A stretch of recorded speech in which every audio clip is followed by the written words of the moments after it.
I've just arrived. We're at Open House Day London 2019, which allows you to get in all sorts of buildings all across London and see things that you wouldn't ordinarily see. So of course with our little build that we did in the garden, it's got me quite interested in sustainable housing, energy management and that kind of thing. So obviously very relevant now with people needing more housing. If they can open up sites like this one, which they're on a very steep slope, so they don't really lend themselves to traditional building, and let people build their own community, if you like. You know, if you're helping your neighbours build their house, clearly it's going to build a sort of bond between you all, and I think that's happened here, and there are a few of the original builders still living here. So yeah, check out Open House. You can get in anything over London pretty much. It's all free and it's worth a look. So here you get an impression of how the land lies. Basically we're on a very steep slope here, so Lewisham Council decided it wasn't particularly viable for traditional building. I mean, you've got flats next door either side, but you know, this did really lend itself to something unique, and it's quite nice that Lewisham Council actually took the leap at that time in the early sort of early 80s, basically back in the 70s, early 80s, to take on something like this. I mean, it's a great project, and Lewisham make a lot of mistakes, but this was not one of them. So there you can see one of the neighbouring properties, big block of flats, and we come down to this nice little street here. Look at that, fantastic.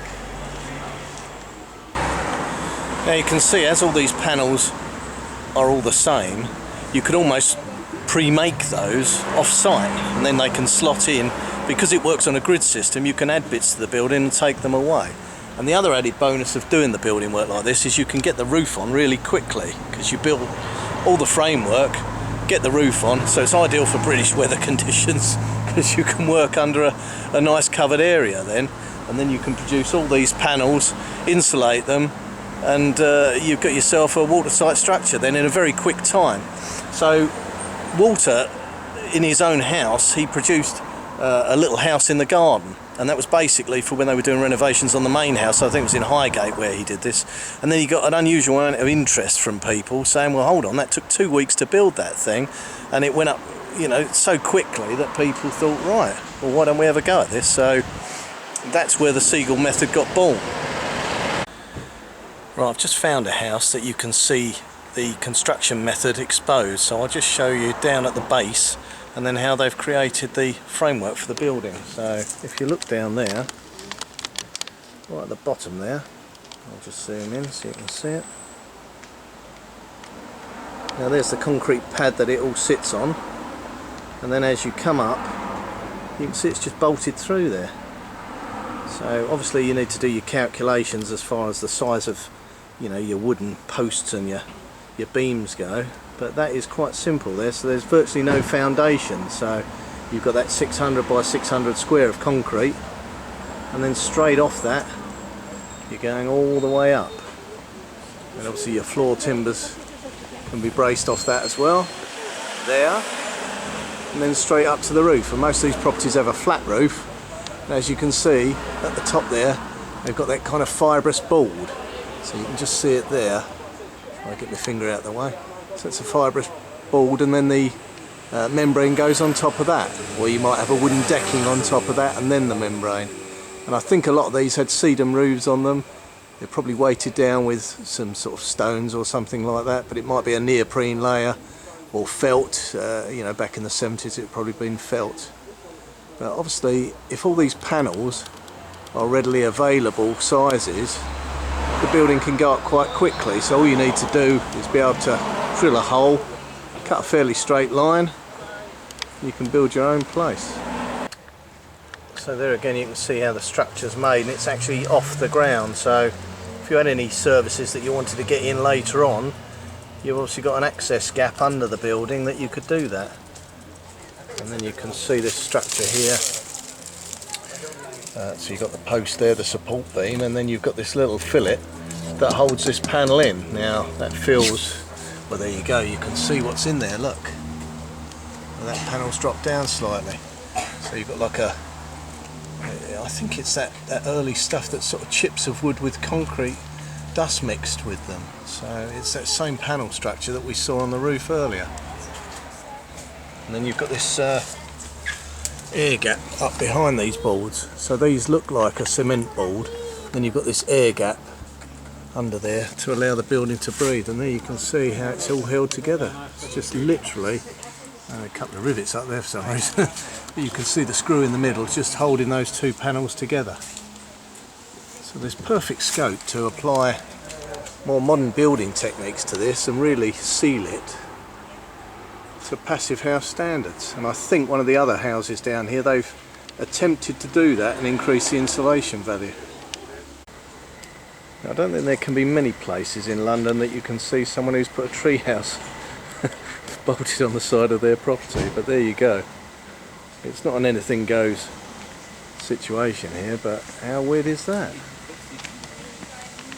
So they're obviously celebrating the original outside of the building, and this part's been bolted on.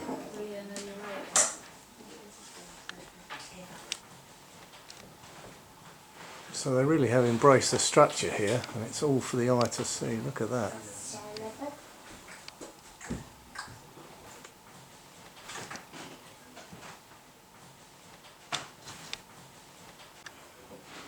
Plenty of light through these massive glass panels. So there's the building we were just in. You can see that glass wall. What a great bit of space that is. What I like is you're almost living in the forest. I mean, look around you. It's like you're part of the woodland. Absolutely fantastic. So there's a view back up the hill. You can see how the land drops away quite significantly. So a difficult site. So again, you can see that roof construction. Just literally battens going along, holding the panels in place. It's really simplistic. Got a large beam there supporting the structure. And again, really nice open plan living. Look at that level of light. And then we have people that come down here. Sort of chamfered edge on there. So we have apple shed, we have some sheds all over the side. So the whole thing is that beam there if you look at the it. house is utilised for everything. It's not just a house to live in. But Again, but just it's a very bolted good through. house to live in because we're on stilts, we don't have rising down. And so it's a very dry house. So in the winter we have the sun comes in, and because we built the extension, I wanted it to be like a conservatory. So I'm not going to do a talk, but if you've got any questions, that's all right.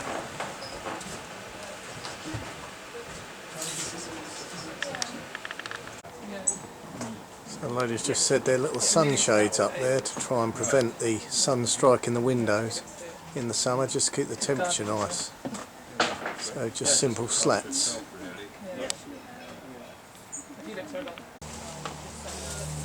So there's a view back at the house that we've just been in. Nice view over the garden plot. They're all individually sized plots, so they're all odd angles, and get a nice little green space of your own. So it looks like they've replaced the insulation up there with sort of plywood infill. I think this is the property where they've re-insulated it, or you can see it hasn't got that same framework outside, so I think they've overboarded this with OSB and then changed the insulation. Again, you've got loads of glass. I mean, look at that, double height glass. Looks kind of different to the others because it hasn't got that sort of mock Tudor timber work down there. You can see how the modular system works. If your needs grow, you can just add another piece on. So this bit over here, just another bolt on. So there you can see that's triple glazed there. And this conservatory bit sort of here That's all single glazed. Little seating area. Again, quite a simple staircase going up to the second floor.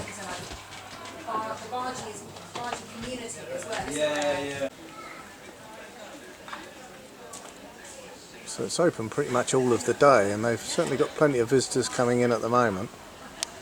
And a lot of the houses are open, so you can go in and see how they're constructed right up close and personal. There you go, so as your house is on stilts, you get added storage as well underneath the deck. So as these buildings have very little foundations, you could actually, if you wanted to, if you got bored with living here, you could feasibly unbolt it and take it with you on the back of a truck, because it is all literally bolted and screwed together. So, you know, you could take it down the beach if you wanted to. So you can see there, as the land drops away, they've just embraced that by making the stilts slightly bigger. So all the way along there they've struck a level line, and then you build up off that. So it really doesn't matter what's going on down below, as long as you put in a pile that is deep enough to support the building. Happy days. Now this is number 3. I quite like the blackened timber on here. They've also embraced it with a couple of roof lights there, so you get plenty of lighting down that walkway. And again, what a great look. Flat roof. Could have solar panels on the top there. No problem at all. See you later. Really nice.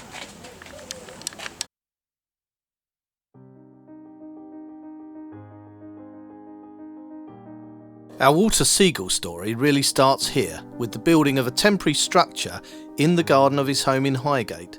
Named the Little House in the Garden, it was constructed in 2 weeks at a cost of £800 to serve as a temporary home whilst he built a new modernist house at the front of the plot. In a relatively small area, he designed everything that the modern family would need to feel comfortable during the works on the main house. As part of the planning process, Walter devised a few simple steps to follow. Here is a general layout of the building. I have observed that some designs have the floor joists resting upon the beams rather than being set between as shown. Obviously the heights of the floor to ceiling would need to be adjusted. The main design centres around a modular or tartan grid of 600 by 600 millimeters. From this the layout is decided, and then the placement of the columns. This will then correspond with the foundation pads. The maximum distance between the posts is 6 squares or 3.85 metres. If we check some span diagrams, you can see that that fits in with acceptable limits for C16 timber. Next we draw in the post locations within the grid to fit in with our final design.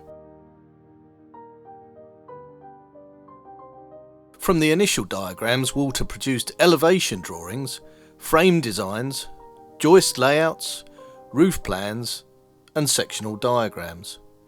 Calculations for building control, material lists and building instructions were then laid out afterwards. As with the planning stage, Walter has prepared an order of construction, so everything is easy to follow and understand. So first up is the foundations. A rather minimal affair of concrete pads, generally 600 by 600 by 900 deep. The edges are lined with paving slabs, and the middle section is filled in with gravel, just to stop weeds coming up. The frames resemble a medieval barn-like structure with 200 by 50 timbers, simply bolted together. The legs of the post can obviously be cut according to the site conditions, so that different variations in height can be accounted for. When the frames are made, they're simply lifted into position and they can be moved around on the pads until they're in line with the modular dimensions and are completely square. So here's a quick sketch of the process. So basically the frames are made in order, lifted into position by your burly friends or fellow builders, and then they're braced in position once the locations are set. As the frames are only strong in one direction against the forces of the wind, Walter has cleverly incorporated a St Andrew's cross bracing at each level, usually positioned at a convenient point in the centre of the structure within an internal partition or wall. Once the frames are in position and firmly braced, the roof is added. This is to provide shelter whilst the rest of the build is completed. The roof is made up of wood wall slabs laid on top of the joists and then 3 layers of felt across bonded together. At the edges there is an angled fillet.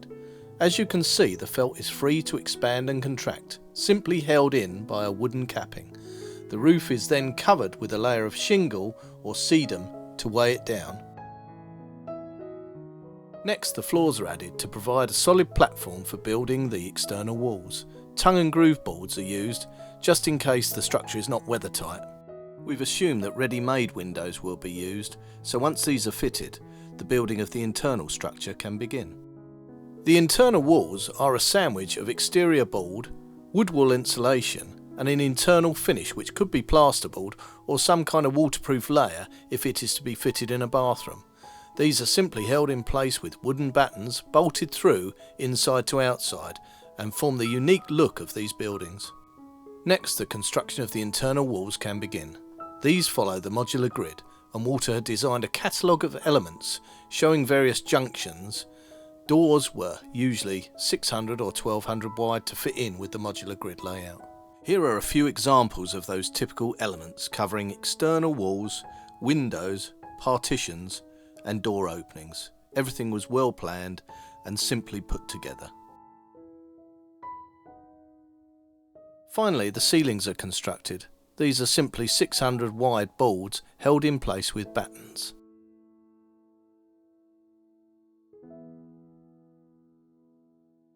Here is a basic room layout showing the plumbing and electrical services in place.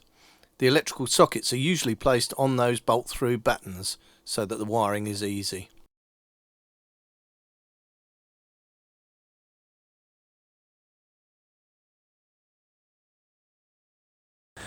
So I've come down to the Church Grove site in Lewisham just to check out how the building work's going on, because they're going to build a series of flats built with the Walter Segal method here. So I just thought I'd pop in, see how things are going. I think it's very early days, and obviously health and safety and all that sort of thing, they're going to stand in their way, which probably wasn't so prevalent in the 1970s and 80s, but obviously nowadays, you know, it's going to make the project go on for years, isn't it? You and I know that. Well, as you can see, very early days, but there is a building here, so it's very encouraging. All the way around, not a lot else going on. I think the council are going to prepare the site for them, so drainage and that kind of thing. And we're right by the railway, there's the railway there over the back. As you can see, a fairly sizable site. And normally a council would just chuck a load of meaningless flats on here, but this is nice to be used for a community-based project. Again, quite a modernist looking building. You can see that it's actually standing off the ground over there, so you can see that. Very nice. I think this might be the community centre they're building first, and then the flats will come after maybe. I'll find out in a moment. So immediately you can see the rustic charm of this place. A bit of a dead giveaway with the wood there. So you can see that's just a scaffold board there. Very good. They're quite cheap scaffold boards and very thick, so perfect for cladding. Really nice shabby chic. Here is the Russ mission statement. The plan is to build 36 new sustainable houses that are permanently affordable, partly self-built, to reduce construction costs. The plan is for a mix of different sizes of flats and houses arranged across the site. Here is a volunteer builder holding a ready-made foundation component. This is then placed into wooden moulds that are then filled with concrete to form the joist mountings. So there you can see they're making the concrete foundations, just forming their blocks. There you go, that's pouring the concrete in around that mould. And then they've got the joist resting on the blocks, so it stands off the deck. So not a lot of problem with digging out foundations, you've just literally got those square pads. So very minimal. And there they are, insulating the floor again with the old rock wall. Perfect. Allows the building to breathe as well. The interior walls are just regular studs, filled up with rock wool and then covered with plasterboard. As you can see, the finished building matches quite closely to the original plans and model. Right, so I've just heard that this is a temporary structure and it can be allowed to be on the site for 4 years, in which time they should have built the other units and this will come down, but it's going to be used for community projects and stuff like that. So it's only a temporary structure, but they've done rather a good job here. You never know, in the future they might change their mind and keep it, or just relocate it on the site. Okay, so obviously very early days here. This is September 2019. Hopefully in a couple of years' time we'll come back here. There'll be a really vibrant community, the same as Walter's Way. But at the moment, they've got their work cut out. Now you can imagine, if there's enough schemes like this going on up and down the country, then we could potentially solve the housing crisis with a lot of volunteers and a lot of hard work. But I think community-wise it's probably the way to go. You think your attachment to the building when you've put all that effort in. How fantastic.